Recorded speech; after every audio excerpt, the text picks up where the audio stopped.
বর যাচ্ছে ঘোড়ার গাড়িতে আর আমরা বাস থেকে নেমে হেঁটে হেঁটে যাচ্ছি বিয়ের ভেন্যুতে।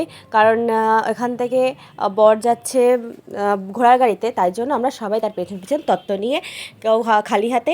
তো আমরা যাচ্ছি এখন মানে বিয়ের জায়গাটাতে, ভেন্যুতে।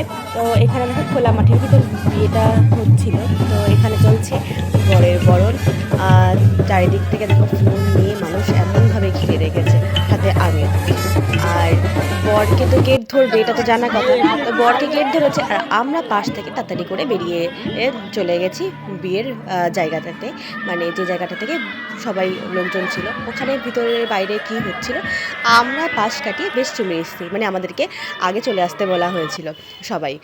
বরকে আটকে রেখেছে, তো সবার আগে গিয়ে আগে কি করেছি, বর বউর সাথে দেখা করে তারপর চলে গেছি এই যে খাবারের জায়গায়, কি কি খাবার আছে সেগুলো দেখতে।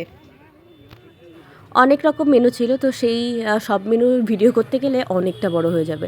তো ভাবলাম যে যেটা খাবো সেটার একটা ভিডিও করে নিই। এটা ছিল গোল্ডেন পড ফ্রাই। তো এটা খাচ্ছিলাম আর সাথে চলছিল আমাদের আড্ডা। আর আগেই তো বর বউর সাথে সেলফি বা ফটো তুলেই এসেছি। তো এই যে এবার খেয়ে নিই।